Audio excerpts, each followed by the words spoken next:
à la bonne croissance, d'un enfant,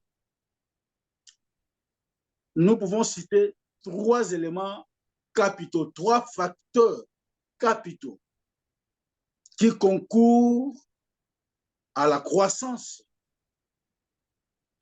Il y a premièrement l'hérédité. Notre morphologie et en partie notre caractère sont déterminés par le capital génétique que nous héritons de nos parents. Nous sommes ce que nous héritons de nos parents. Je ne vais pas m'atteler là-dessus. Deuxième facteur, il y a l'alimentation. La santé et l'alimentation d'un enfant dépendent aussi de l'alimentation à laquelle l'enfant est soumis. Une alimentation dont la nourriture est dépourvue de nutriments. Les nutriments sont des éléments nutritifs. Une alimentation dont la nourriture est dépourvue des éléments nutritifs ne favorisera jamais une bonne croissance de l'enfant. Et troisième facteur, c'est là que je voudrais m'atteler, c'est l'environnement. Puisque nous parlons de la croissance, nous parlons de la communion fraternelle, cet élément, ces facteurs, comme un élément de croissance chrétienne, est très déterminant. Quand je parle de l'environnement, comprenez, il y a le milieu et les hommes. Parce que le milieu et les hommes constituent l'environnement. Un environnement sain favorise une bonne croissance, tandis qu'un environnement pollué est un facteur de beaucoup de problèmes de santé. Cela est vrai même sur le plan spirituel et moral. Dans la communion fraternelle, il y a à la fois les milieux et les hommes. Je dis bien, dans la communion fraternelle, comme là nous parlons de la communion fraternelle comme une école pour la croissance chrétienne, le milieu et les hommes qui vous entourent jouent un rôle déterminant, soit pour votre croissance, soit pour votre décroissance. Je dirais même stagnation. Psaume nous dit ceci, psaume 1, nous connaissons ce psaume. Psaume 1, verset 1 dit, « Heureux l'homme qui ne marche pas selon les conseils des méchants, qui ne s'arrête pas sur la voie des pécheurs et qui ne s'assied pas en compagnie des moqueurs. » Le verset 3 dit, il est comme un arbre planté près d'un courant d'eau qui donne son fruit en sa saison et dont le feuillage ne flétrit point. Tout ce qu'il fait lui réussit. Donc, par ce verset, nous comprenons, par cette écriture, nous comprenons qu'il est dit ici, il est heureux, cet homme-là dont l'environnement n'est pas pollué, dont l'environnement spirituel n'est pas pollué.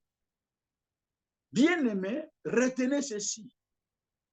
Le milieu chrétien, c'est partout où les valeurs chrétiennes sont promues. Là où les valeurs chrétiennes ne sont pas promues, n'est pas un environnement chrétien.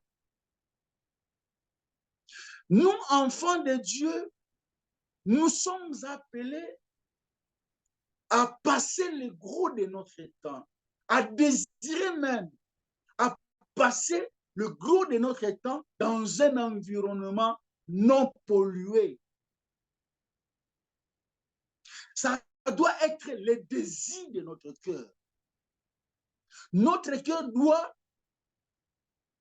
nous pousser toujours à aimer, à rechercher un environnement qui n'est pas pollué, un environnement où les valeurs chrétiennes sont promues. Et Paul qui nous dit dans 1 Corinthiens 15, 33, les mauvaises compagnies corrompent les bonnes mœurs. Un environnement spirituel détruira les valeurs chrétiennes en vous. Un mauvais environnement spirituel. Un mauvais environnement spirituel va détruire des valeurs chrétiennes qui se trouvent en vous.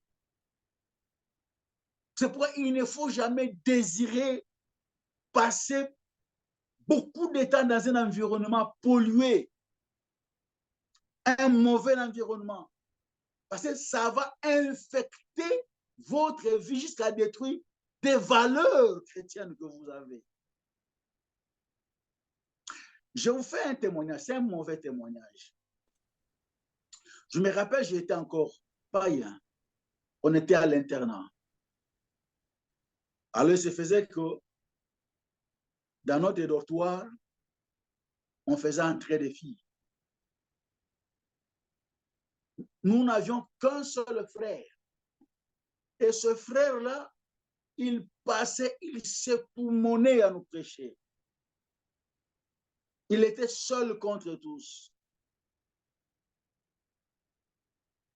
Mais un jour, nous revenions de ciné. Et quand on est entré dans le dortoir, nous avons trouvé les frères en train d'affermir une sœur. Alors c'était un scandale. C'était un scandale.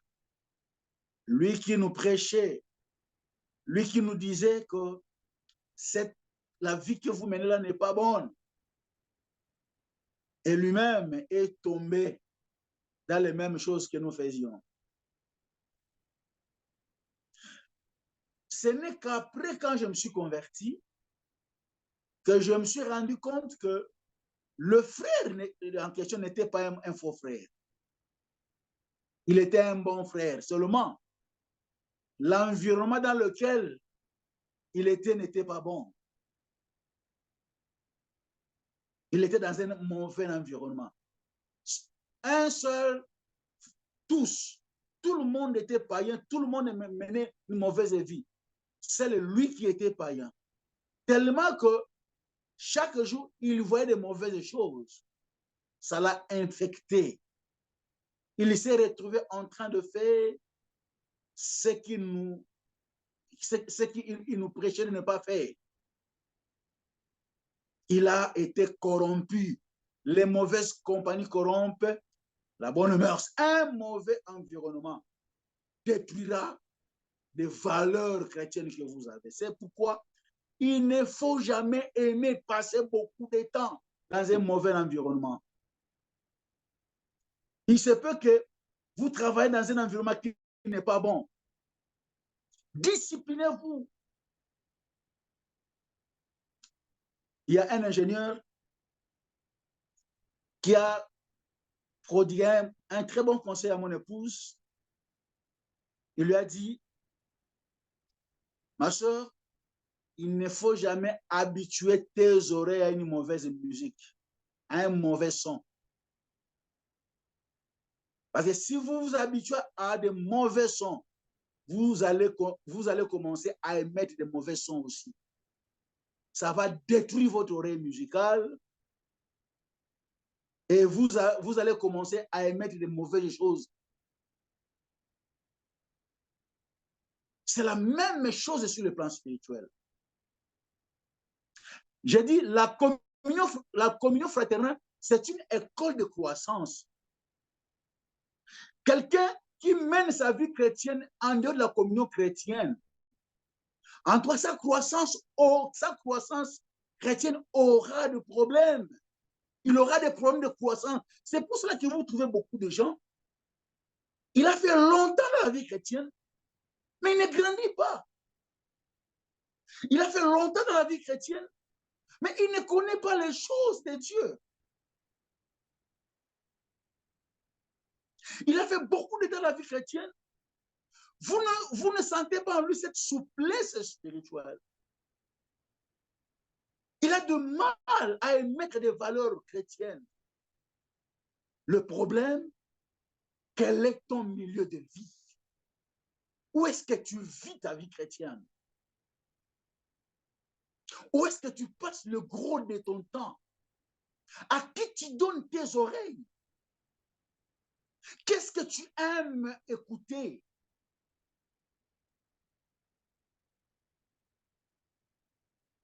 Il est dit, les mauvaises compagnies corrompent les bonnes mœurs. Les mauvaises compagnies corrompent les bonnes mœurs. Et il y a une sagesse qui dit, l'eau qui sointe goutte à goutte finit par creuser.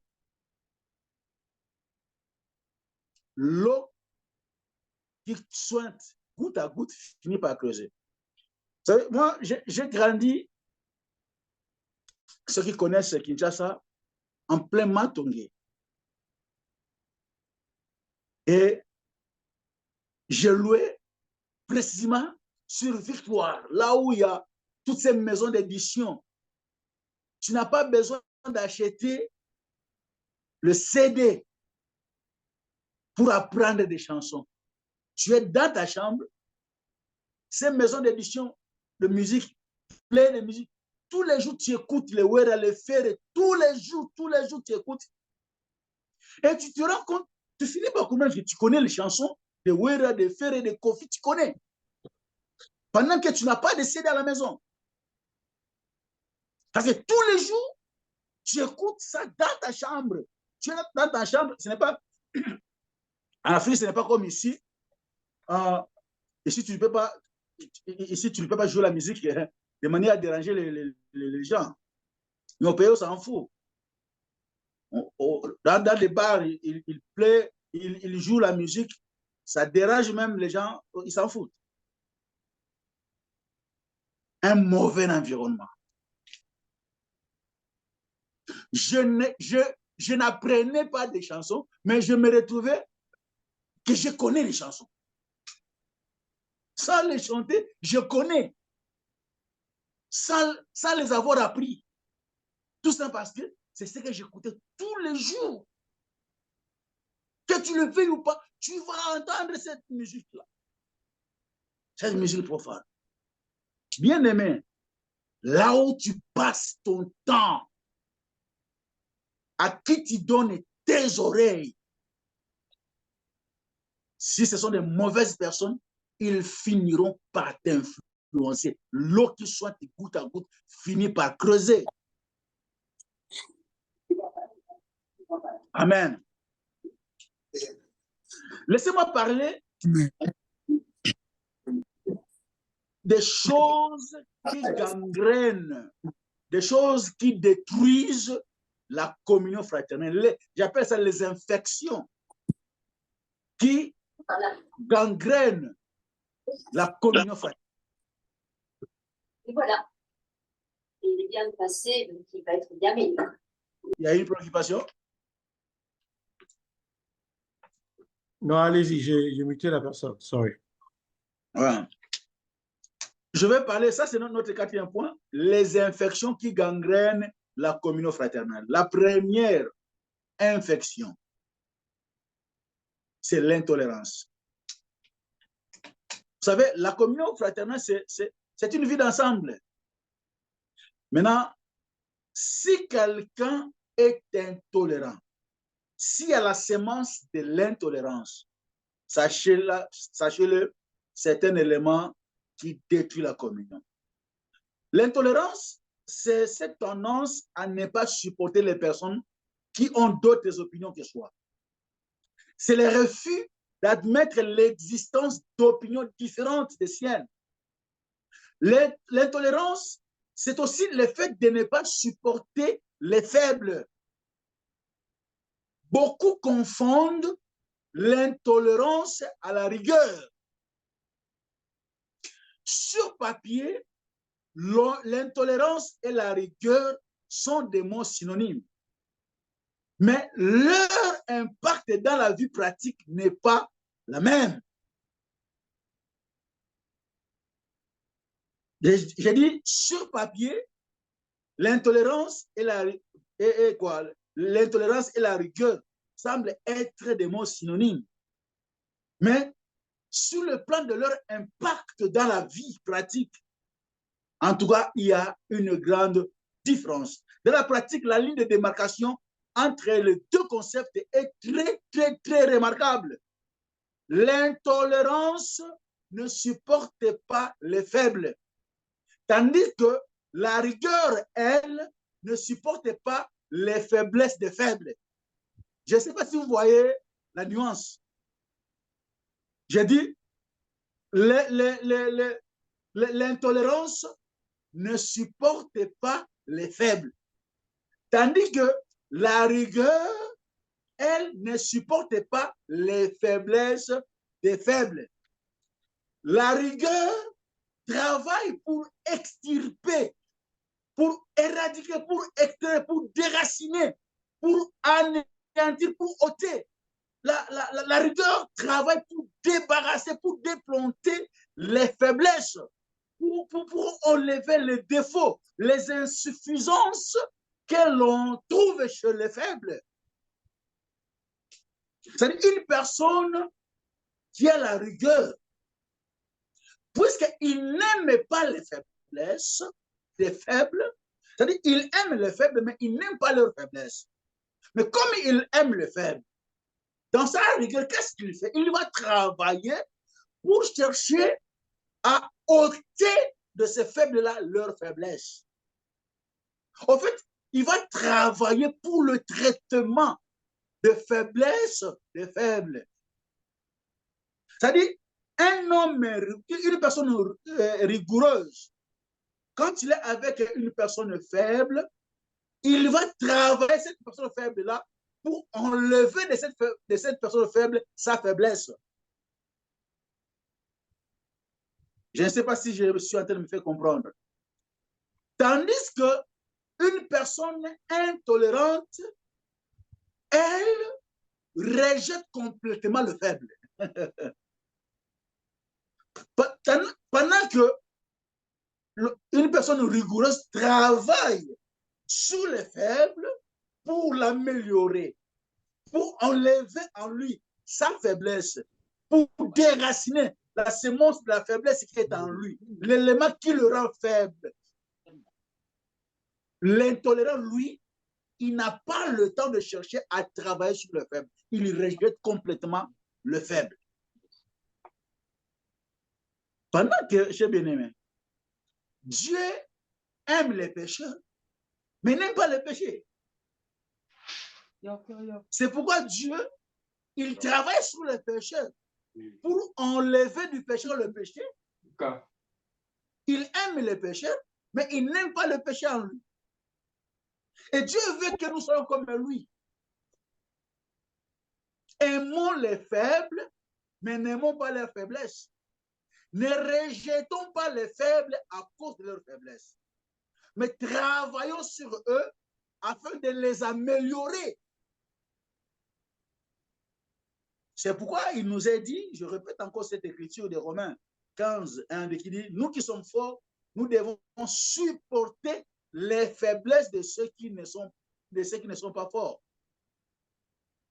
Bien aimé, lorsqu'on regarde l'autre avec les yeux de l'intolérance, on ne pourra que voir ses faiblesses, ses défauts, ses insuffisances.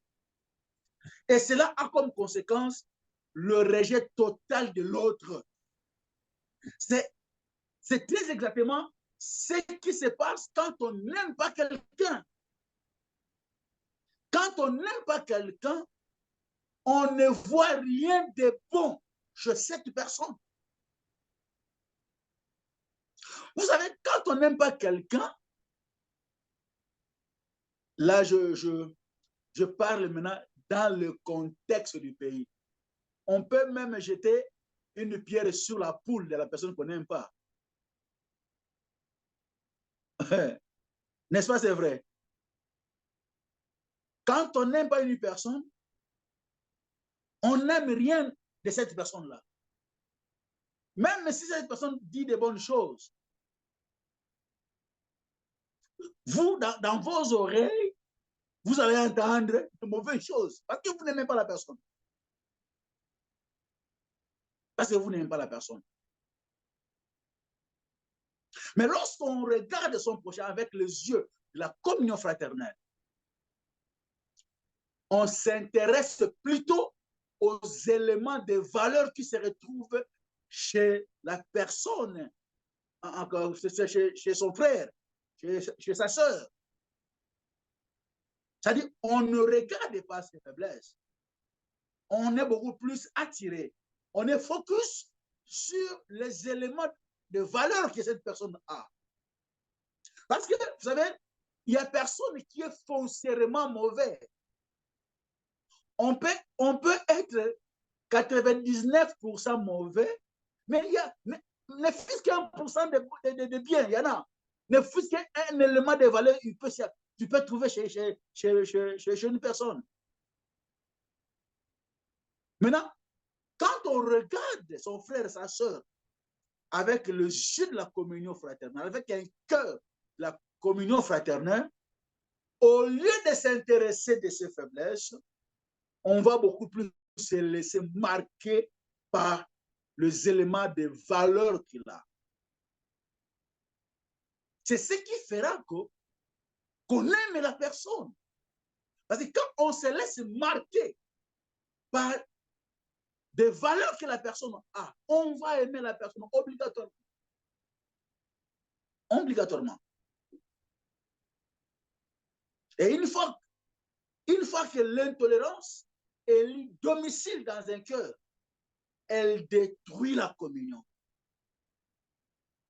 L'intolérance détruit la communion. C'est pourquoi il nous est dit ceci dans Proverbe 4, verset 23. Il nous est conseillé de garder notre cœur plus que toute autre chose. Nous ne devons jamais laisser notre cœur être infecté par l'intolérance. Parce que l'intolérance viendra détruire la communion qu'on a.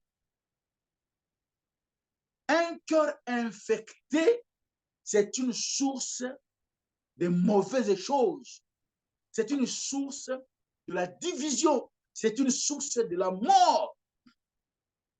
Si le cœur est infecté par l'intolérance, de lui ne viendront plus les sources de vie. Un cœur infecté par l'intolérance ne peut jamais être une source de vie. Il va plutôt donner la mort. Il va plutôt donner la mort. La mort de la joie. La mort du bonheur. La mort, je dirais, la mort du goût d'être ensemble. On n'aura plus envie d'être ensemble à cause de l'intolérance. La mort de la communion fraternelle.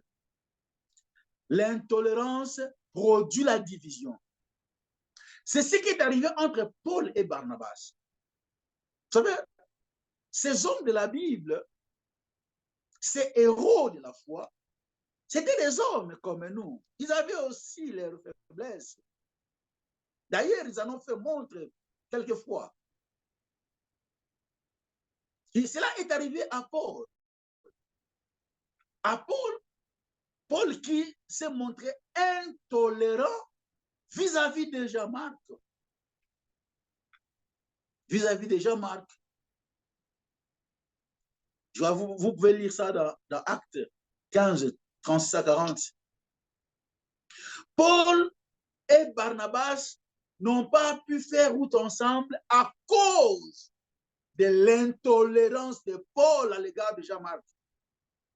Parce que Paul, il n'a pas pu supporter ni accepter la présence de Jean-Marc lors de leur prochain voyage missionnaire. Alors que ce Jean-Marc, il était leur aide lors du premier voyage missionnaire.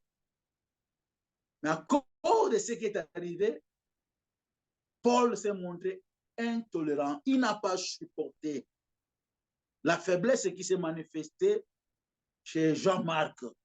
Il a plus désiré, il a plus voulu dans le prochain voyage. Et cela a causé même la séparation, la division entre Paul et Barnabas. Ils se sont divisés, ils n'ont plus fait route ensemble à cause de l'intolérance de Paul. Et la raison de la division de Paul, c'est parce que Jean-Marc les avait abandonnés en pleine mission lors du premier voyage missionnaire. Et Paul n'avait pas digéré ça. Il n'a pas aimé ça. Mais ce qui est intéressant dans ça, c'est que cet état d'âme de Paul, caractérisé par l'intolérance, n'a pas perduré chez Paul. Ça n'a pas perduré parce que très vite, Paul s'est débarrassé de j'appelle ça, cette coloquinte sauvage qui avait empoisonné son cœur. Paul s'en est débarrassé très vite.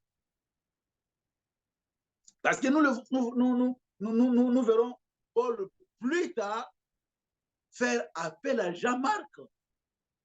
Cette personne, ce Jean-Marc qui n'a pas voulu, qui n'a pas toléré, qui n'a pas supporté. Mais nous le voyons le rappeler. Et ils ont fait route ensemble, ils ont travaillé encore ensemble. Et Paul même le cite. Il rend un bon témoignage sur lui. C'est pour dire que Paul s'était débarrassé de ce poison-là, de l'intolérance. Ça, c'est un élément très cher, bien-aimé. Si tu penses que tu es intolérant, tu n'arrives pas à supporter les faibles, sache-le que tu seras un problème pour l'unité du groupe.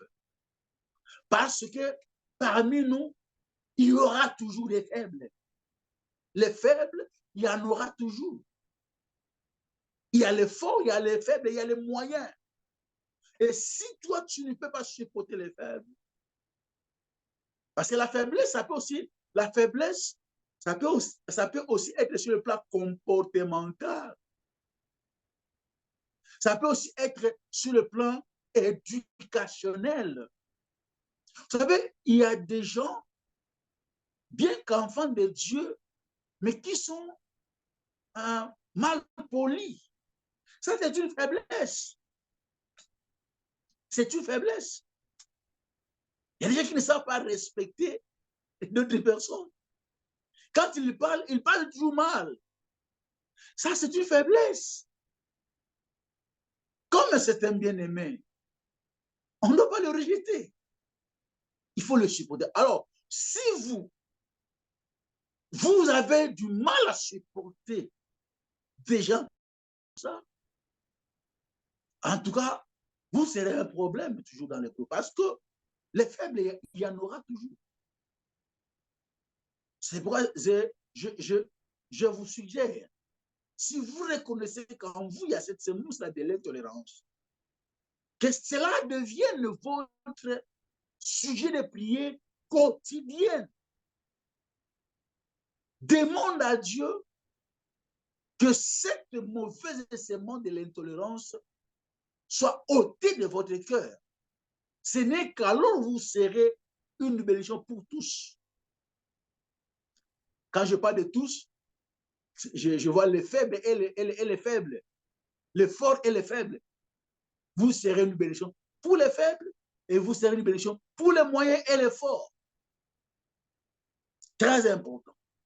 Un autre élément qui est une infection qui gangrène aussi la communion fraternelle, c'est manque de confiance des uns envers les autres. Manque de confiance. Chers bien-aimés, vous serez d'accord avec moi. Celui qui constate les actes qui prouvent qu'on n'a pas confiance en lui, cette personne-là se désengage de tout effort commun. Vrai ou faux? Lorsqu'on constate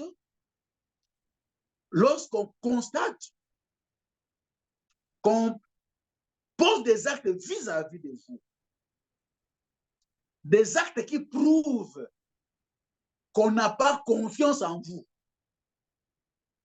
en tout cas, la réaction que l'on a tendance à avoir, c'est de se désengager de tout effort commun. Parce qu'on s'est dit, à quoi bon, si on n'a pas confiance en moi, pourquoi m'engager? Pourquoi me donner? Pourquoi être là? Pourquoi je dois me dépenser sur une cause pendant qu'on n'a pas confiance en moi? Et vous serez aussi d'accord avec moi qu'on n'introduit jamais dans son secret quelqu'un dont on n'a pas confiance. Vrai ou faux? On n'introduit jamais dans son secret, dans sa vie, dans son intimité, quelqu'un dont on n'a pas confiance. En réalité, chez bien-aimés, on n'est jamais un avec quelqu'un dont on n'a pas confiance. C'est-à-dire, on ne se met pas dans l'unité avec une personne en qui on n'a pas confiance. Donc, manque de confiance des uns vis-à-vis des autres, ça, c'est une infection en toi qui met en marque, qui détruit la confiance, qui détruit la communion fraternelle. Ça met en mal la communion fraternelle.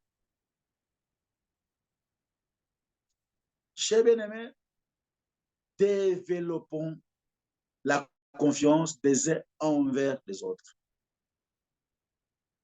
Et chers bien-aimés, c'est un devoir pour chacun de nous à travailler de manière à être digne de confiance. Oui, c'est vrai, tu veux qu'on ait confiance en toi. Vous savez, la confiance, ça se mérite. Ce n'est pas un cadeau qu'on fait. La confiance, ça se mérite. On doit être digne de confiance. Amen. Et c'est un travail que chacun est appelé à faire. C'est un devoir que chaque enfant de Dieu a personnellement. Parce que la confiance, ce n'est pas un cadeau que l'on fait. La confiance, on la mérite. On la mérite. Nous devons travailler de manière à être digne, qu'on ait confiance en moi. Tu dois poser des actes qui imposent aux autres d'avoir confiance en toi. C'est-à-dire, tu dois imposer aux autres par ta façon d'être, par ton mode de vie, par ton comportement, par des actes que tu poses, ça doit imposer aux autres d'avoir confiance en toi. Je me rappelle, c'était en 1998, on avait commencé une église avec un ami, paix à son âme, il est mort, il a fait 4 ans de ministère, il est mort. C'était un homme puissant. Alors, l'église là, on a commencé, Dans 3 mois, on réunissait déjà une affaire de 500 personnes qui venaient. On recevait tout le monde. Les gens venaient de toutes les classes sociales. Les grands responsables. Et nous, on était trop jeunes là. 92, c'est pas aujourd'hui quand même. On était encore trop jeunes. Alors, cet ami-là, il était très charismatique. Très charismatique, cet homme de Dieu. En tout cas, je n'ai jamais vu un homme comme ça. Quand je dis qu'il était très charismatique, très charismatique. Lui, il n'avait pas besoin de fermer les yeux pour voir. Il n'avait pas besoin qu'on commence à prier pour qu'il voie. Lui, il voyait en permanence. Il n'a fait que 4 ans de ministère. Alors, il y a eu quand même une sorte de légèreté. Si il a rendez-vous avec quelqu'un, parfois, il dit non, dis la personne que je ne suis pas là. Alors, un jour, je lui dis, cher ami, ne pense pas que tous ces responsables qui viennent, tous ces papas, toutes ces mamans qui viennent, les directeurs, les gens de toutes les classes sociales qui viennent nous chercher, ce n'est pas parce c'est pas parce qu'ils ont confiance en nous, non. Ils viennent parce qu'ils trouvent une certaine grâce, ils suivent des grâces. Maintenant, nous avons le devoir de travailler à leur imposer d'avoir confiance en nous, par notre façon de faire. Parce qu'en général, un jeune, la jeunesse, on n'a pas trop confiance à un jeune. Dans des grandes questions, dans des choses sérieuses, on n'a pas trop confiance à un jeune. Par manque d'expérience, par manque de beaucoup de choses. Et ce que tu fais là, en tout cas, ça va repousser ces personnes-là que la grâce est attirée. Je suis de dire ces choses pour nous dire, bien aimé, on est enfant de Dieu. Oui. Vous avez le salut, vous avez été sauvé. Oui. Mais la confiance, ça se mérite. La confiance, ça se mérite. Tu dois travailler sur la confiance. Tu dois travailler sur ça.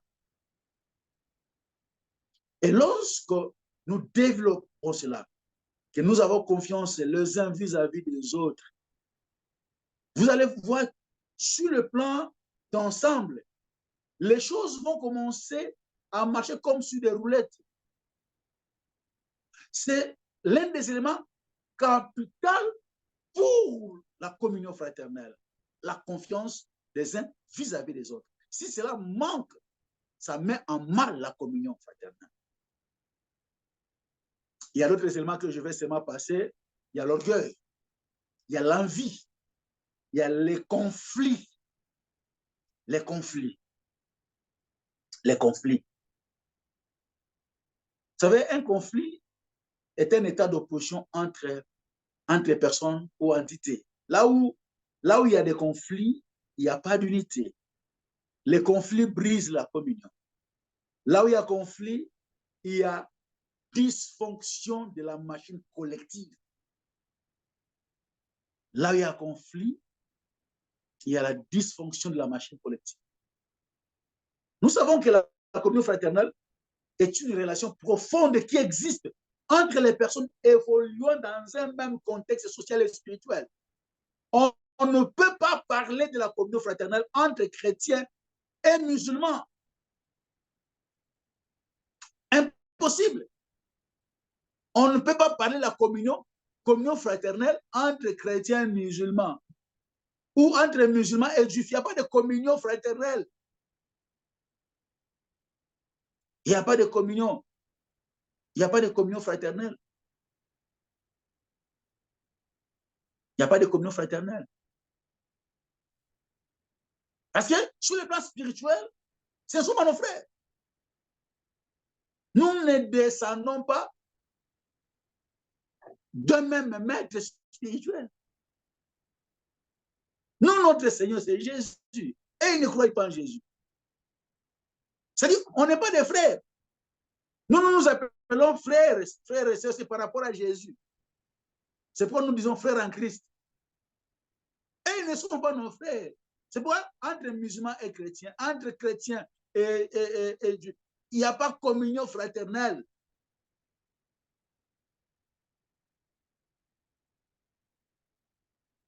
Amen. Amen, amen. Est-ce que ça passe? Amen, amen. Oh, je crois que il est temps, non? C'est 21h. Je m'arrête à 21h. Combien, pasteur? 35. 35? Yes, sir.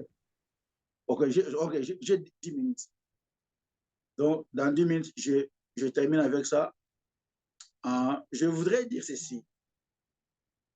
Le plus grand conflit, je crois, j'avais parlé de ça quelque part, le plus grand conflit qui met en mal la communion fraternelle et qui est la cause génératrice des conflits entre les personnes, ce n'est pas le conflit d'une personne avec une autre, mais c'est plutôt le conflit qui existe entre une personne avec elle-même. J'appelle ça le conflit intrapersonnel.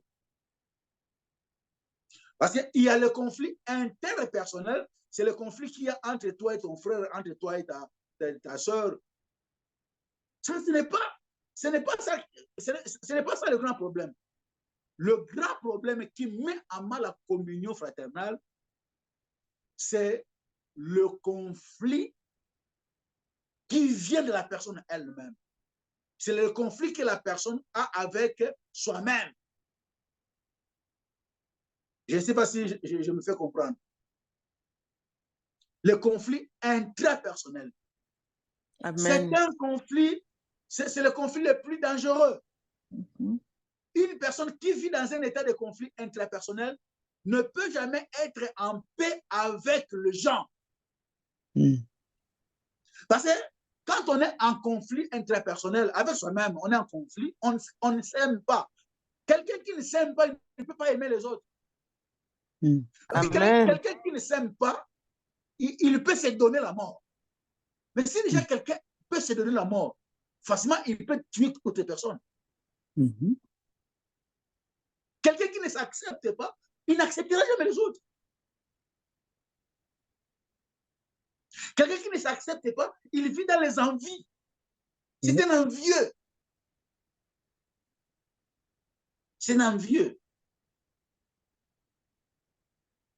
Cette personne-là, elle a toujours tendance à situer la cause de sa situation chez les autres. C'est-à-dire, pour lui, les problèmes qu'il vit, tout ce qu'il a en train de traverser dans sa vie, il situe les causes chez les autres. Il accuse toujours les autres. Les conflits interpersonnels, c'est-à-dire les conflits entre les personnes, peuvent produire des homicides. Mais avec le conflit intrapersonnel, l'homme est capable de commettre des homicides et le suicide. Toutes les personnes qui commettent les homicides et celles qui se donnent la mort sont des victimes d'un état de conflit intrapersonnel.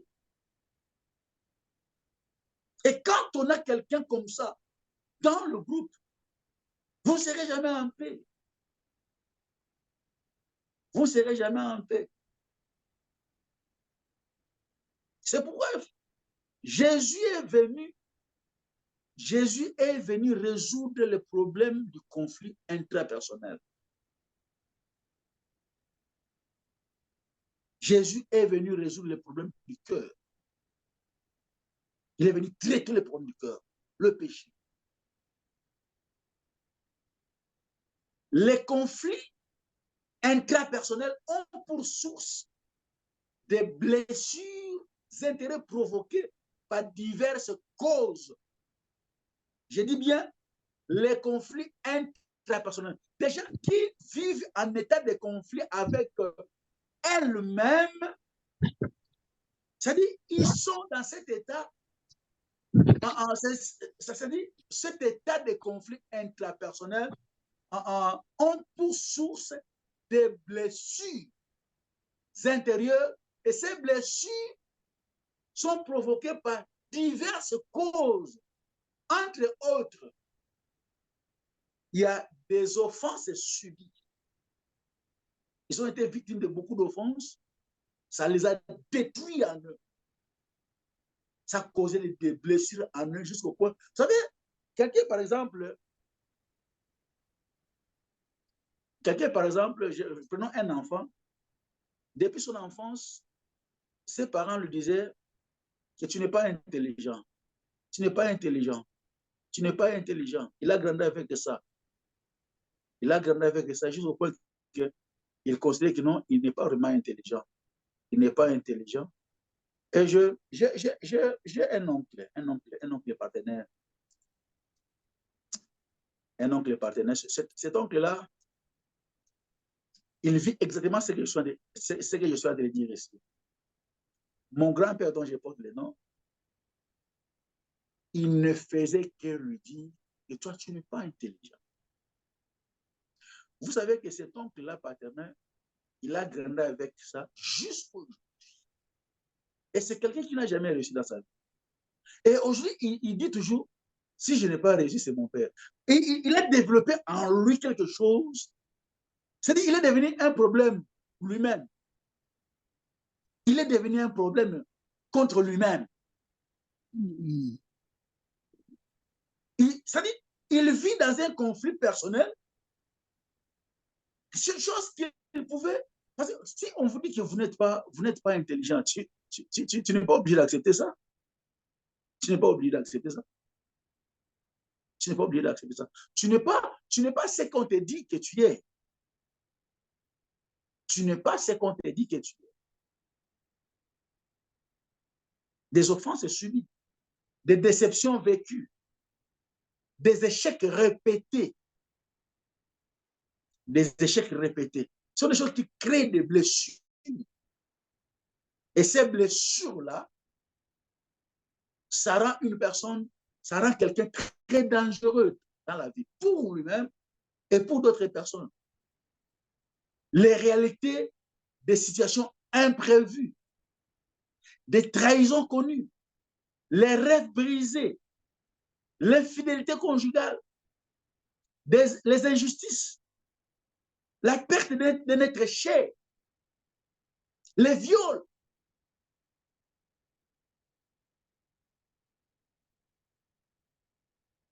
Et la liste est, vous pouvez continuer la liste. Ce sont des éléments qui mettent des gens dans un état de blessure intérieure. Et lorsque ces blessures se développent dans une personne, la personne devient, j'appelle ça même une bombe retardée pour la société, pour elle-même. Il y a des gens qui se donnent la mort, ils ne s'aiment plus, ils ne s'acceptent plus. Il y a des gens qui se maudissent, ils se maudissent. Donc, il y a un conflit qui se développe en lui, jusqu'au point qu'il ne s'aime plus, il n'aime plus les gens. Parce que quelqu'un qui ne s'aime pas, il ne peut pas aimer les autres. Quelqu'un qui ne s'aime pas, qui est prêt à se donner l'amour, il peut donner l'amour aux autres.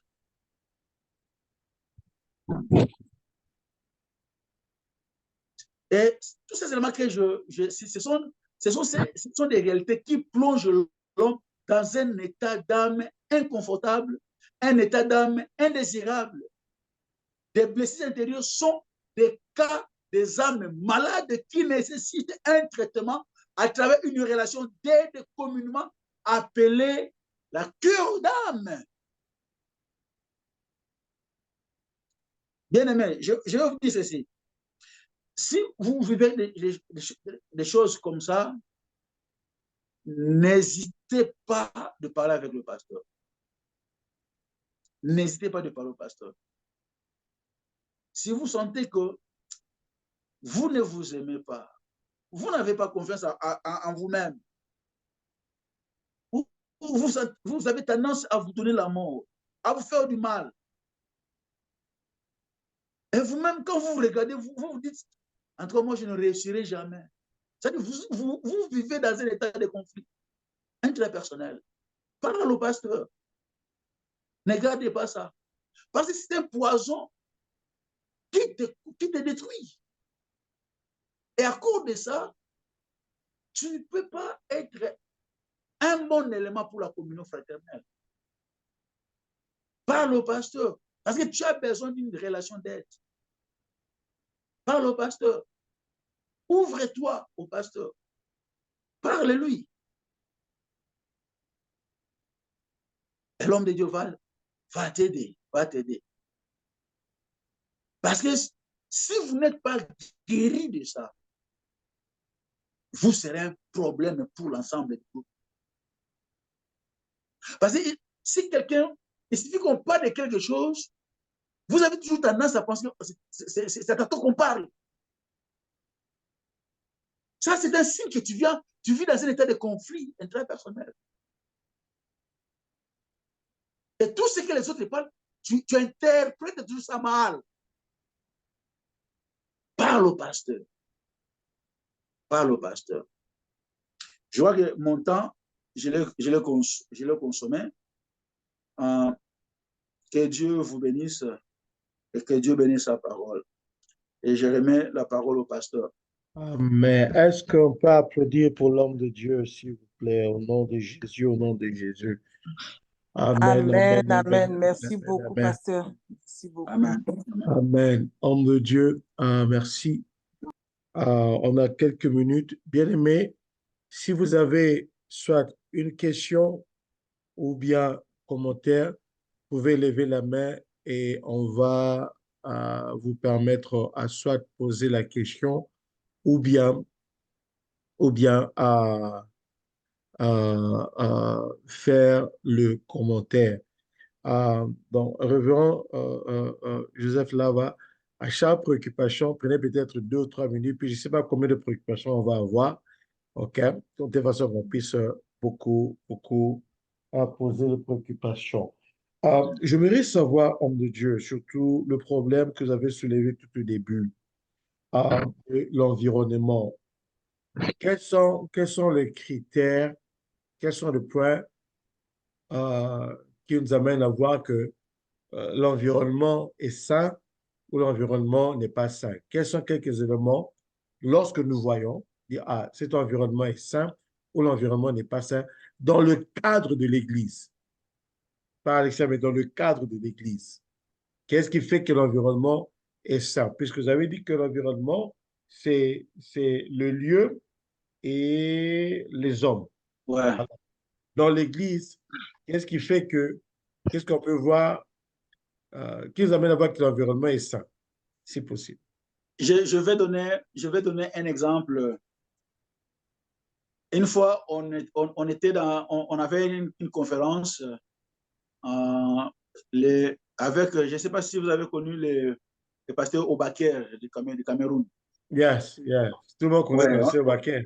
Ouais, Le jumeau. on avait une conférence avec lui. Cela a été organisé chez la personne qui avait organisé cette conférence, c'était le pasteur Dieudonné Nzengo. Mais on a utilisé, je ne sais pas, vous connaissez aussi le pasteur Dieudonné Nzengo, non? Non, lui, je ne l'ai pas connu. Ouais, c'est lui qui avait organisé cette conférence, mais on a utilisé les cadres de l'église de la Louange.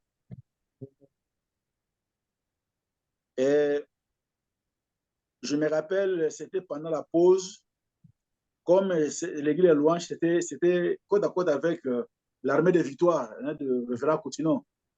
Et pendant la pause, on était dehors, il y avait les frères maintenant de l'église de l'armée de victoire qui parlaient entre eux. Moi, j'étais là, j'écoutais leurs conversations. Quoi. Vous savez quoi, j'étais un peu déçu. Quoi. Vous savez, ils ne parlaient que des habits. Ils ne parlaient que des habits, des griffes, et cela. le père Tchatché. C'est-à-dire, tout le temps que j'étais là, il ne parlait que des habits. Imaginez maintenant que vous évoluez dans cet environnement de ces frères-là. Mais quel genre de vie chrétienne allez-vous mener? Moi, je me rappelle quand nous grandissions, il y avait une sorte d'émulation qui était créée. Chaque fois qu'on se rencontrait, chacun devait partager ce qu'il a médité le matin. Maintenant, si vous n'avez pas médité, vous vous sentez mal à l'aise. Alors, c'était comme un devoir. Tu ne sais pas quand est-ce que tu vas te rencontrer avec les frères. Parce que si on se rencontre, on ne parlait pas d'autre chose que de la Bible. Et ça commençait comme ça. Entre le matin, je mettais sur le verset. Et il vous dit ce qu'il a compris de ce verset-là. Et vous commencez à échanger. Maintenant, chacun m'a dit ce qu'il a médité. Et cela nous a aidés pour notre croissance chrétienne. Voyez-vous. Maintenant, si vous êtes dans un environnement où on ne parle que des habits, on ne parle que des futilités, quand est-ce que vous allez comprendre les choses de la Bible? C'est compliqué. Donc, vous voyez que ces frères-là, ce sont ces milliers de l'Église. Ce ne sont pas des païens. Ce sont les frères de l'Église. Mais qui passent tout le temps ne parlent que des habits, des futilités. Pendant qu'à côté là, il y a une conférence, il y a des hommes de Dieu. Et ça dit, ils s'en foutent. Amen, amen. Ouais, maman Annick. Amen. Merci, pasteur Willy. Merci au pasteur également pour cette très belle exhortation. Et moi, ce n'est pas une question, c'est juste pour encore renforcer ou ajouter, si je peux m'exprimer ainsi, ce que le pasteur a dit concernant les problèmes internes qui sont certainement dus aux blessures intérieures, aux blessures que chacun de nous a certainement vécues dans le courant de sa vie. Et la chose la plus importante, c'est de réussir à guérir soi-même. Parce qu'il y a un pasteur qui pouvait dire qu'une personne blessée blesse. Consciemment ou inconsciemment, elle le fait. Donc, vraiment, merci beaucoup d'avoir souligné ces points. Et nous prions Dieu qu'il nous aide dans son amour afin que nous puissions guérir de nos blessures intérieures et d'être un maillon essentiel dans l'œuvre du Seigneur. Amen. Amen, amen, amen. Merci beaucoup, maman. Bien aimé, si vous avez une question, vous pouvez lever la main. Homme de Dieu, je vais retourner sur votre réponse. Donc, l'environnement sain dans notre cadre, ce n'est pas nécessairement le péché, mais ce sont les éléments ce que nous sommes en train de promouvoir, si j'ai bien compris. Les choses que nous sommes en train de promouvoir, les choses qui apportent l'édification, si je vous ai bien compris. Ouais. OK. Dans le cadre, là, avec le bien-aimé, il parlait des Versace, ça n'apporte rien si votre vie spirituelle de croissance, ça n'apporte rien. mais en passant homme de Dieu, Dieu. Est-ce qu'il y a le mal si on parle de l'habillement? Est-ce qu'il y a le mal dans ça? Peut-être vous connaissez un endroit où on peut acheter l'habillement, les habits à un bon prix et qualité. Est-ce qu'il y a du mal dans ça? Non, en fait, vous parlez des habits pour quel but? Avez-vous besoin d'aller acheter? Vous avez besoin des renseignements? Là, c'est tout à fait normal que vous cherchez, vous avez besoin des renseignements, qu'on vous oriente, parce que vous voulez acheter. Mais si vous vous mettez là seulement à ne parler que des habits, vous touchez pour rien. C'est pertinent. Ouais. Donc, on doit voir tout peut-être est permis, mais tout peut-être n'est pas utile. Oui, okay. Tout est permis, tout n'est pas utile. Et j'ai beaucoup aimé ce que vous avez dit, que dans l'ancien temps, lorsque vous vous réunissez, vous savez qu'on dit, bon, partage, qu'est-ce que tu as étudié? Tu dois dire ce que tu as lu, tu as médité. Il y a une chose que je suis en train de chercher à faire de temps en temps lorsque je dirige la prière. pas le mercredi, je motive les gens à venir, ne fût-ce qu'avec un verset biblique, ne fût-ce quelque chose peut-être qu'ils ont étudié, qu'ils ont lu, quelque chose de la Bible. Et des fois, on est là, peut-être il y a une personne qui parle, peut-être il y a deux.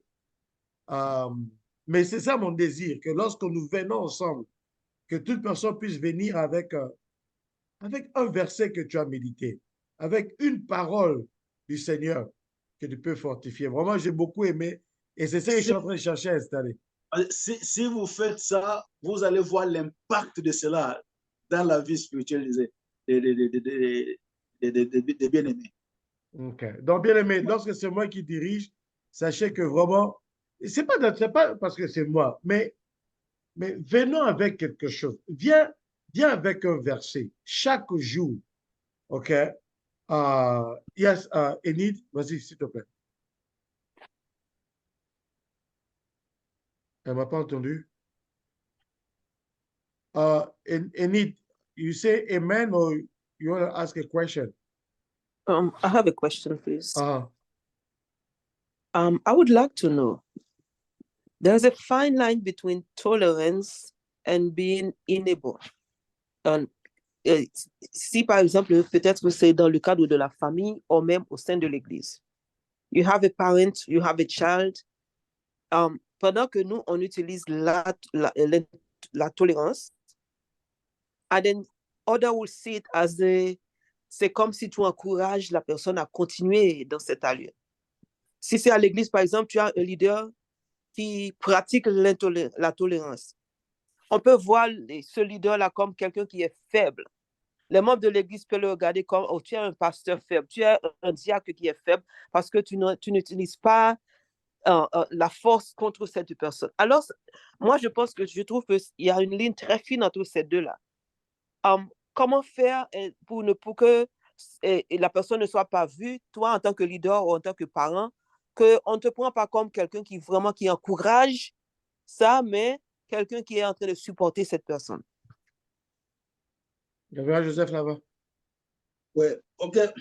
Vous savez, il y a plusieurs façons d'enseigner, surtout les enfants. Je me rappelle une fois, j'avais commis une bêtise. Je savais parce que mon père était militaire, on ne blaguait pas avec lui.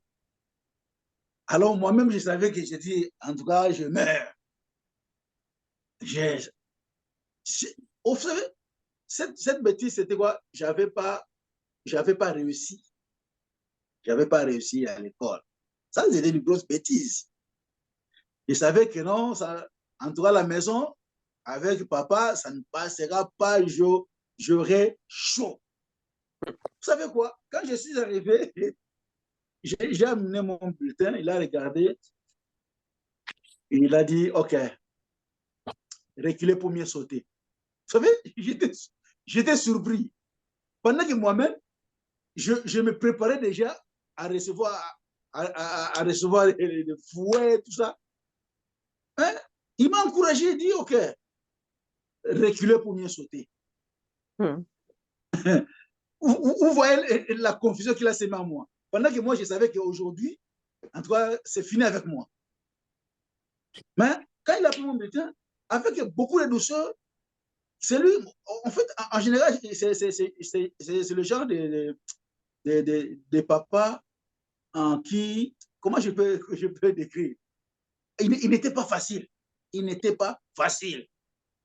Même, je me rappelle, même, il y a des militaires qui me disaient, comment vous vivez avec votre père? Parce qu'il est vraiment intenable.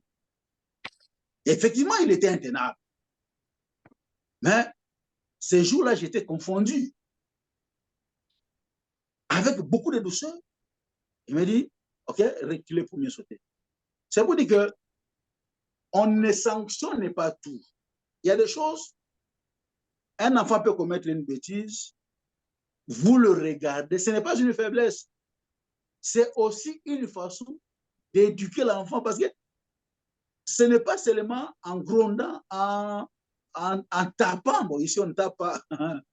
C'est pas seulement en grondant qu'on corrige l'enfant. Et puis, laisser certaines histoires, ce n'est pas de la faiblesse, ce n'est pas aussi de la tolérance dans le sens de la faiblesse. C'est juste une façon d'amener l'enfant à comprendre que il a commis une bêtise et il doit en être conscient. Et il y a de ces bêtises-là que les enfants se corrigent pendant qu'eux-mêmes, ils sont conscients d'avoir commis les bêtises, mais le parent n'a rien dit, il a seulement regardé, et l'enfant lui-même, il se corrige. Je crois que vous êtes des parents, je crois que vous avez déjà remarqué ça. L'enfant est conscient qu'il a commis une bêtise, il attend que maman, papa va parler. Mais qu'ils soient, papa n'a rien dit, maman n'a rien dit. Et vous verrez l'enfant lui-même faire des ajustements. Et vous n'avez rien dit. Vous l'avez seulement regardé. Oh, le simple de regarder seulement ne veut pas dire que vous l'encouragez. C'est aussi un enseignement pour cet enfant. Je ne sais pas si je vous ai... Moi, j'ai compris parfaitement ce que vous avez dit. Le gros point, ce n'est pas vraiment la tolérance dans le sens négatif, mais quelqu'un de l'extérieur peut prendre ça comme vous êtes faible. Mais vous connaissez ce que vous êtes en train de faire. Ouais. Amen. Thank you. Je vais donner l'opportunité à une dernière personne, s'il y en a. OK, papa Kisangi, attendez, je veux ouvrir votre micro. Vous savez comment ouvrir? OK. Attendez une minute.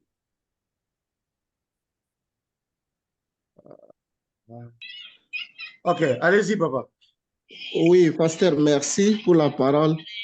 Moi, je voulais intervenir sur le récit de Paul et Barnabé. Le révérend a bien parlé, il a bien souligné, les deux ont travaillé ensemble. Mais il y a eu quelque part, moi je vis dans la Bible, Paul a beaucoup écrit et son nom aussi est retenu et reconnu. Mais par rapport à Barnabé, n'a rien écrit. Donc, je vais rentrer sur le point de l'intolérance. Quand nous voulons croître, avoir une communion, comme c'est dit, une communion de la croissance, nous devons bannir les sous-estimés, faire avec confiance, donner confiance. Par exemple, celui-là, il est ivoirien, celui-là est de mon pays, celui-là n'est pas de mon pays, tu vois. Cela entraîne beaucoup de quoi j'appelle moi, beaucoup de risques. Donc, je rentre sur le récit de Paul. Paul, quand tu vois le ministère de Paul, c'est Barnabé qui l'aurait fait introduire à Jérusalem, à Antioche, pour qu'il enseigne auprès des Juifs. Parce que Paul était romain, mais Barnabé l'a eu d'eux pour qu'il puisse se déplacer jusqu'à Antioche pour aller enseigner la parole de Dieu. Mais quand ils sont allés là au verset 34 ou 36, là un peu avant avancé, qu'est-ce qu'il y a eu? Paul s'est attaché avec Timothée. Aussi longtemps que Barnabé s'est attaché avec l'autre là. Quand ils sont partis, on a vu que le ministère qui a eu l'impact, c'était le ministère de Paul et Timothée. Et le ministère de Barnabé, les diacres qui étaient avec lui, c'était vraiment foutu. Ils sont revenus comme ça, sans impact. Donc, Paul n'a pas joué, voir que non, c'est Barnabé qui m'a donné cette occasion jusqu'à Antioche pour enseigner la parole de Dieu. Paul a été direct avec Barnabé. Ils se sont séparés. Jusqu'à la fin, le ministère de Paul a produit des fruits par rapport au ministère de l'autre, de Barnabé. Donc, Paul a été un peu, qu'est-ce que le mot que j'ai écrit ici, intolérance, le fait de ne pas supporter les faibles. Donc, Barnabé a été faible par rapport à son ministère. Donc, Barnabé a tenu compte de son cousin qui était avec lui. Il a voulu qu'on associe son cousin dans son ministère. Mais Paul a dit non, ça c'est les affaires de Dieu. Nous allons marcher, travailler avec ceux qui ont travaillé directement. Dans la communion de Paul et Barnabé, c'est un peu différencié à partir de ces choses-là. Nous devons être honnêtes d'abord envers nous-mêmes et après envers ceux qui nous entourent. Donc, c'est les commentaires que j'ai retenus, c'est ça. En plus, la sœur Mamie va venir, elle prend son avion, je crois, à 5 heures, elle quitte Brasilia, elle sera demain déjà ici. Elle a demandé aussi qu'on l'associe à la prière, son départ et son arrivée. Voilà que ça. C'est gentil de votre part. Je vais vous prendre 1 minute pour parler de ça. Pardon? Vous voulez prendre 1 minute de parler de ça? Déjà, c'est un long sujet, mais prenez même 1 minute. Oui, moi, je crois que le bien-aimé a soulevé un élément très important. Dans l'œuvre de Dieu, il ne doit pas mettre aussi des sentiments, quoi, hein? Dans l'œuvre de Dieu, on ne doit pas mettre le sentiment. Parce qu'avec les sentiments, ça ne construit pas. Ça ne construit pas l'œuvre de Dieu. Ça ne construit pas l'œuvre de Dieu.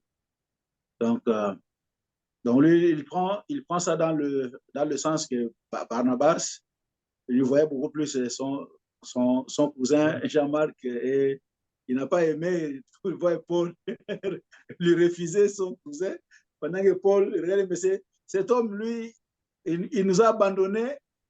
Et puis la raison pour laquelle Jean-Marc les a abandonnés, Jean-Marc était malade. Jean-Marc était malade, il ne pouvait pas continuer dans cet état-là de maladie.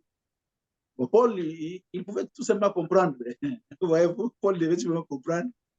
Mais par après, il s'est ressaisi, il a compris que c'était un bien-aimé, il ne pouvait pas le mettre à l'écart.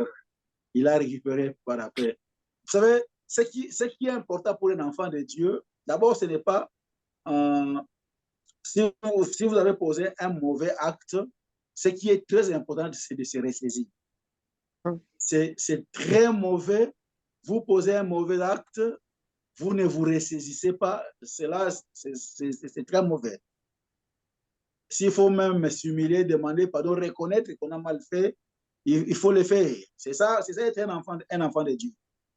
Voyez-vous? Et ça, vous savez quoi? Là, c'est aussi un autre témoignage que je vais donner, qui est un mauvais témoignage. Moi, avant de me convertir, moi, je ne parlais pas aux gens. J'avais seulement un ami. Ça suffit. Un ami, ça suffisait. Même dans le quartier, je ne saluais pas les gens, je ne parlais pas aux gens.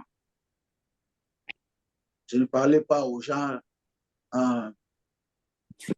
Et quand je me suis converti, le tout premier exercice que j'avais fait, j'ai demandé à ma cousine de demander aux gens ce qu'ils pensent de moi. Vous savez quoi? Vous savez quoi? Tout le monde a dit la même chose. Tout le monde a dit la même chose.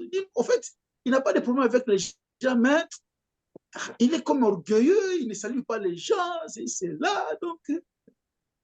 Et vous savez, je me suis dit, en tant qu'enfant de Dieu, ce n'est pas normal. Et j'ai corrigé tout de suite. J'ai commencé à saluer les gens.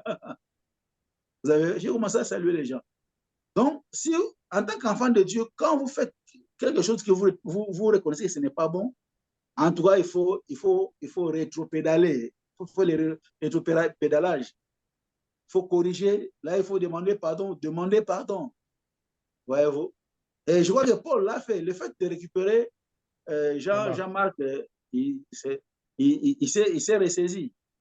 Il a demandé pardon. Et puis, autre chose, il ne faut pas seulement, quand vous avez fait quelque chose, pour vous seulement arranger sans demander pardon. Là c'est ce que moi je faisais. Si j'ai reconnu que j'étais mal fait, je ne vais pas te demander pardon.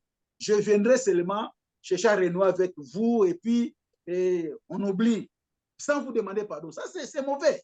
Ce n'est pas bien.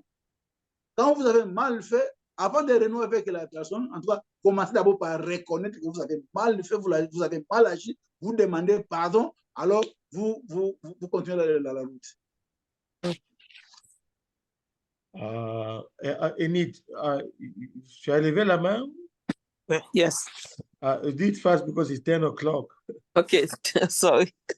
Ok, le premier témoignage que le pasteur avait donné, non, le deuxième, je crois, c'était le témoignage de son père. Quand le père a vu que vous n'avez pas réussi la classe, il vous a pas grondé, mais il vous a encouragé. Ouais. Il a dit, hein, je ne me rappelle pas de l'expression qu'il avait utilisée, mais c'était un mot d'encouragement qu'il vous a donné. Il a dit reculer pour mieux sauter. Reculer pour mieux sauter. Ça, c'est un encouragement. C'est Ouais. juste pour vous dire là que tu es tombé, mais c'est pas ça l'échec. L'échec, c'est si tu es resté là où tu es, là, c'est l'échec.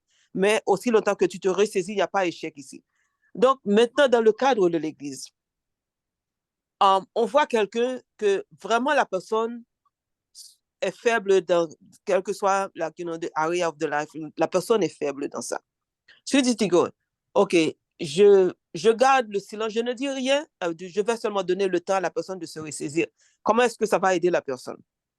Ça, c'est un. Deuxièmement, et si par exemple, la personne ne veut pas que tu te mêles dans son histoire, parce qu'il y a des gens à l'église qui ont des problèmes, qui ne veulent même pas que le pasteur soit au courant de leur situation. Comment est-ce que le pasteur ou le leader de l'église vont aider avec cette situation pour aider la personne? Oui, ça, maman, là, vous avez soulevé vraiment un réel problème. On avait un frère comme ça. Ce frère-là, d'abord, j'aimais sa sincérité, mais à un moment, vous savez, si vous n'avez pas de la patience, ça va devenir comme agaçant. Ce frère-là, il avait une telle faiblesse que lui, il tombait toujours dans la sexualité. Il tombait toujours, donc toujours. Et puis, s'il tombe comme ça, il vient, il bonne ma vie. Non, papa, je suis encore tombé. Ah, frère. On l'a même mis à la disposition de l'intercession. Mais s'il disparaît, quand il va réapparaître, il vient, papa. En tout cas, je suis encore tombé. Et ça demandait beaucoup de patience. Et je commençais à fréquenter ce frère-là, en tout cas presque chaque jour. Chaque jour. En tout cas, j'ai de mon temps pour chercher toujours à aider le frère. Donc, ça demande une certaine dose de patience. Sinon, vous allez tout simplement dire, frère, on ne vient plus à l'église. Parce que vous allez dire, mais frère, tu le fais sciemment. Qu'est-ce qui ne va pas avec toi? Mais en agissant comme ça, vous n'allez pas résoudre le problème. Il faut être patient et puis travailler en montrant le bien-aimé, le danger de ce qu'il fait. Comment est-ce que ça va détruire sa vie? Comment est-ce qu'en faisant cela, il ne s'aime pas? C'est comme, par exemple, vous avez un bien-aimé, mais c'est un fumeur. À l'église, il y a des gens qui sont des alcooliques. À l'église. Et quand je parle de l'église, il y a même des pasteurs qui sont aujourd'hui compliqués. Vous le parlez, c'est comme si il vous entend, ça passe, ça entre, c'est compliqué. Ça vous demande beaucoup de patience. Beaucoup de patience. Parce que si vous voulez aider la personne, en tout cas, il faut être patient. Il faut être patient. Parce que si vous n'êtes pas patient, il y a des gens que vous n'aiderez jamais. Vous n'aiderez jamais. Et d'autres personnes, vous allez penser qu'il est en train de le faire, ça dit, il ne veut pas changer, non. C'est plus fort que lui.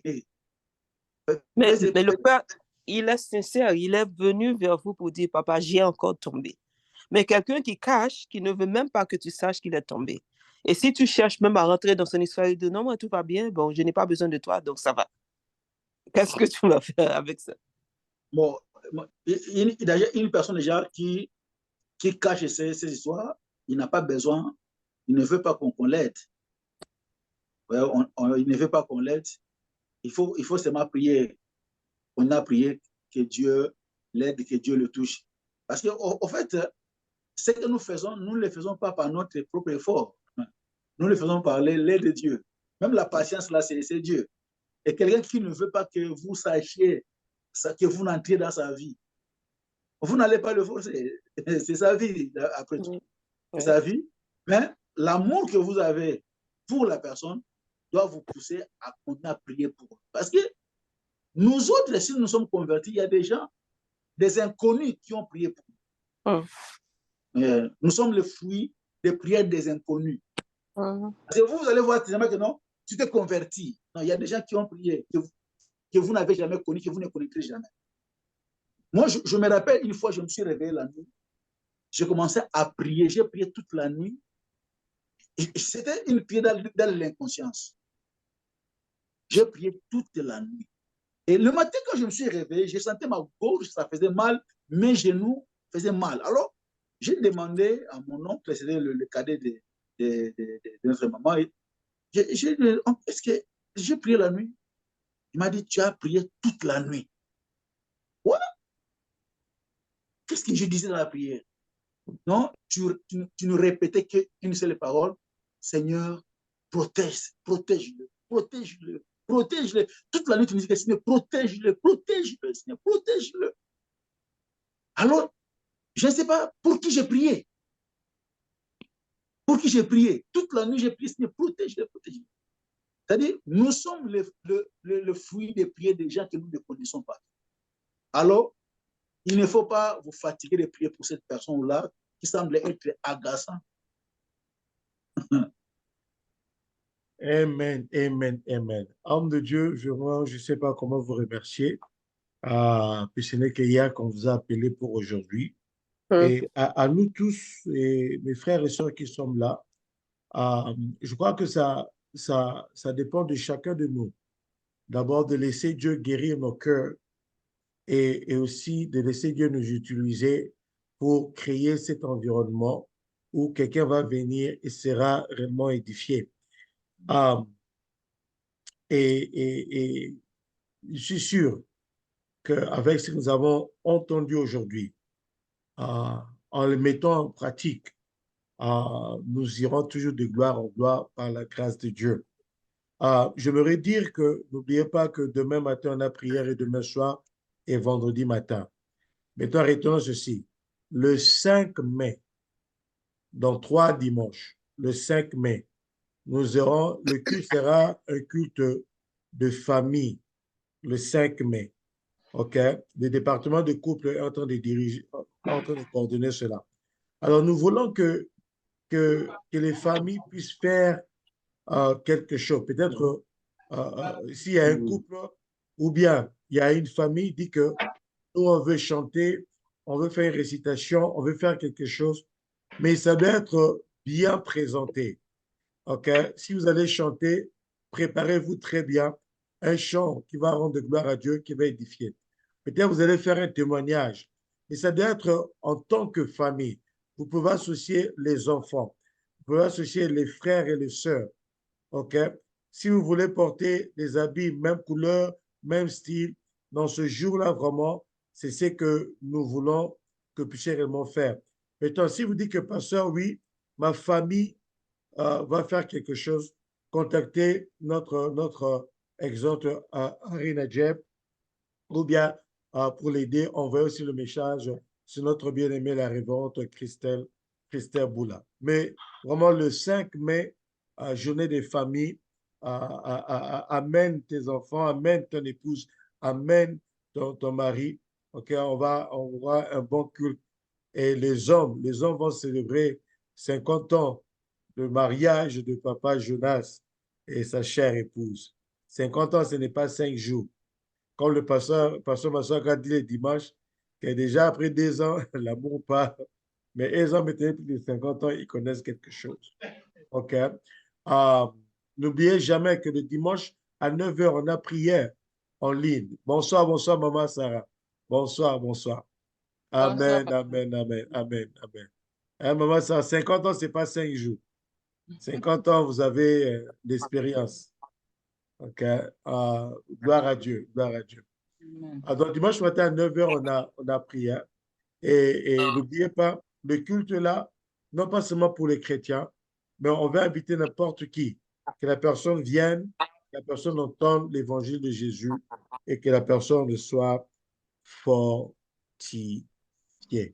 C'est ce que j'avais pour ce soir. Je ne sais pas si le ministre Annabelle veut rajouter quelque chose, si elle est là. Je ne sais pas si elle est là ou pas. Non, mon pasteur, vous avez tout dit. Vous avez tout dit. OK. Encore une fois, révérend Joseph Lava, c'est très, très, très gentil de votre part. Puisque lorsque je demandais à la ministre Annabelle, elle a dit, wow, the notice is too short. OK. Et une des raisons, je devais présenter aujourd'hui, mais il y a un de mes meilleurs amis qui est mort. Il est mort le lundi. Vraiment, même jusque-là, c'est toujours une surprise. Il est mort le lundi et là, nous sommes en train de voir comment faire pour son enterrement. Mes condoléances. Pendant un an ou plus, il a habité avec nous, même maison. OK? Même maison. Et le dimanche, j'étais avec un guest speaker. Il m'a appelé le dimanche. Je n'ai pas eu, je me pose la question. Ça allait être une conversation normale ou bien il y avait quelque chose qu'il voulait dire. Ça, ce sont des éléments que je ne connais pas. C'est ça que j'ai demandé à la ministre Annabelle s'il pouvait vous contacter et partager, puisque je n'ai pas eu la force de préparer quelque chose pour ce soir. Mais on bénit Dieu. Il n'est pas perdu. Il est entre les mains de son Créateur. Et Dieu va fortifier. À l'Église, merci. Que Dieu vous garde, que Dieu vous bénisse. Mais avant de partir, si vous pouvez ouvrir vos micros, même les caméras, même pour 1 minute, hein, ça va. Vous êtes beau, vous êtes belle, ne vous en faites pas. Vous êtes beau, vous êtes belle. Même pour 1 minute, ouvrez vos caméras, vos micros. Et avant de partir, dites le fils que merci et bonsoir à notre révérend Joseph Lava qui est venu ici pour la 3e fois. Au nom de Jésus-Christ. Allons-y. Amen. Merci beaucoup. Merci. Le Seigneur vous bénisse. Merci. Papa Benet, bonsoir. Merci. Passez une bonne nuit. Par la grâce. Bonsoir à tout le monde.